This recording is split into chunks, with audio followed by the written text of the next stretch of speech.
लोकसभा चुनाव के लिए प्रचार कार्य तेजी से चल रहा है। सभी दल जो है इस चुनाव की तैयारी में जुट गए हैं और सभी ने अपने अपने लिए लक्ष्य जो है वो निर्धारित कर लिए हैं। जहां तक सत्ताधारी बीजेपी का सवाल है तो उसने नारा दिया है अब की बार 400 पार और खुद अपनी पार्टी बीजेपी के लिए 370 सीटों का लक्ष्य रखा है।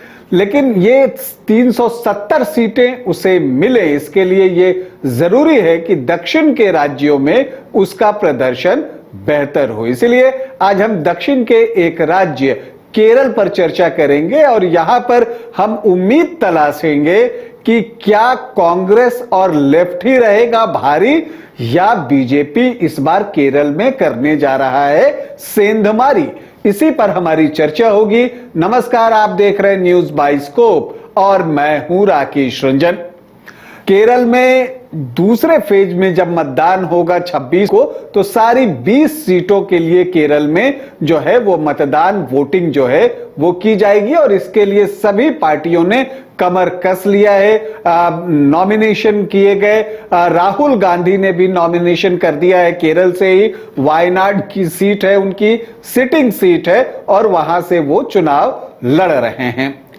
इस बार भाजपा की उम्मीद जो है वो दक्षिण से ज्यादा लगी है और केरल में भी भारतीय जनता पार्टी ने जो सोच रखी है वो ये रखी है कि वो कम से कम 10 सीटों पर मुख्य मुकाबला में हो और अपना वोट शेयर जो है वो 25% के पास ले जाए, क्योंकि 2019 में जब लोकसभा का चुनाव हुआ था तब बीजेपी को 13% वोट मिले थे और उसका लक्ष्य है कि इसे 25% तक ले जाया जाए और इसके लिए कुछ जो कंस्टिट्यूएंसी है उसका चयन उन्होंने किया है जहां पर बीजेपी पूरा जोर लगाना चाहती है।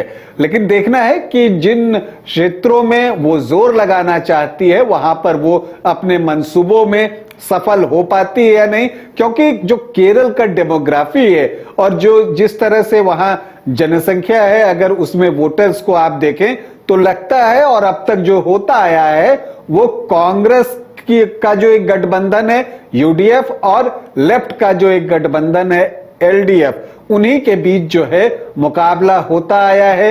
2019 में कांग्रेस लेड जो गठबंधन था उसने 20 में से 19 सीटें जीत ली थी, बीजेपी को एक भी सीट नहीं मिला था।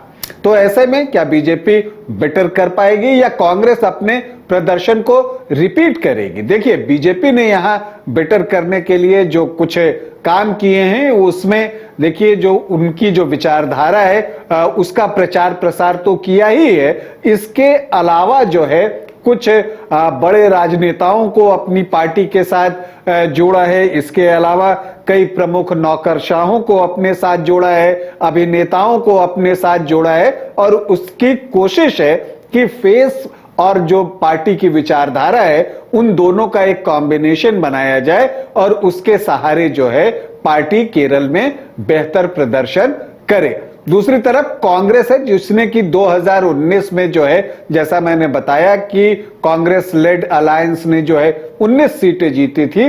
लेकिन देखिए स्थिति अब पिछली बार से बदली हुई नजर तो आ रही है। देखिए कांग्रेस ने जो है 19 सीटें जीती थी गठबंधन सहयोगियों के साथ, तो इस बार उनके लिए वो आसान नहीं होगा, क्योंकि पिछली बार जो है केरल में ये एक बात थी कि नरेंद्र मोदी के रिप्लेसमेंट के तौर पर राहुल गांधी को देखा जा रहा था और वहां पर कांग्रेस को वोट ज्यादा पड़े थे। लेकिन इस बार जो है लेफ्ट ने उस चीज को खत्म किया है और लेफ्ट की कोशिश है कि वो कांग्रेस को इतना एडवांटेज न लेने दे, तो इस बार वैसी परिस्थिति बनती हुई दिख नहीं रही है और लेफ्ट पूरा जोर लगा रही है और यही वजह है कि वायनाड में राहुल गांधी के खिलाफ भी लेफ्ट ने मजबूत कैंडिडेट दिया है।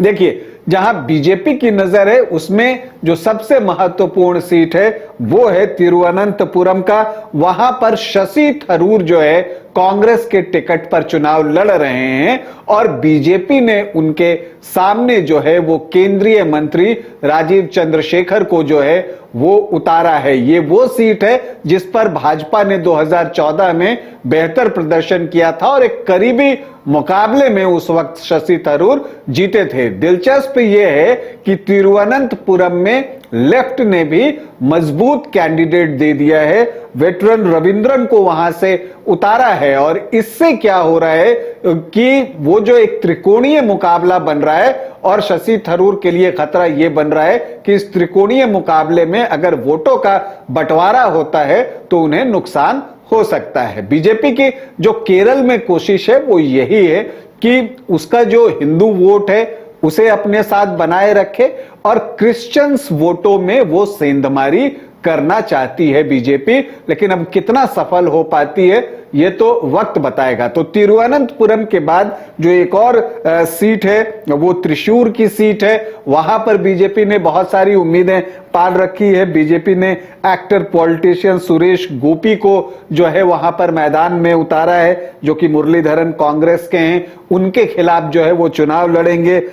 यहां पर जो है क्रिश्चियन वोटर्स की जो है वो मेजॉरिटी रही है, लगभग 30% यहां पर क्रिश्चियन वोटर्स हैं, तो यहां पर बीजेपी की कोशिश है। इसके अलावा पथानामथिट्टा जो है यहां पर 58% हिंदू हैं, तो इसे भी बीजेपी जो है वो टारगेट करके चल रही है कि इस सीट पर भी उसे जीत जो है वो मिल सकती है। और यहां पर उन्होंने जो है अनिल एंटनी को जो है मैदान में उतारा है, जो पूर्व रक्षा मंत्री के बेटे हैं, तो अनिल एंटनी यहां पर चुनाव लड़ेंगे।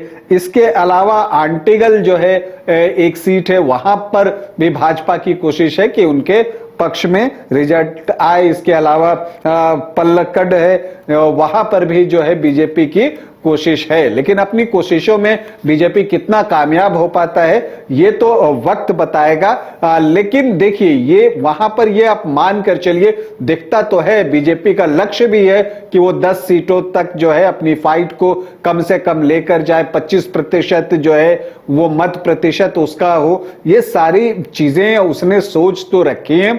लेकिन जो वहां की स्थिति है उसमें जो है 10 सीटों तक जाना जो है वो बीजेपी के लिए थोड़ा सा जो है मुश्किल दिख रहा है, बल्कि ज्यादा मुश्किल दिख रहा है। मुझे लगता है कि 3 से 5 सीटों पर वो फाइट में रह सकता है और अगर वो 2-3 सीट भी जीत लेता है तो उसके लिए बड़ी उपलब्धि होगी। तो अब ये देखना है कि क्या इस बार लोकसभा 2024 में केरल में कांग्रेस और लेफ्ट ही रहेगा भारी या बीजेपी उसमें करने जा रहा है सेंधमारी। अभी के लिए इतना ही, इजाजत दें, नमस्कार।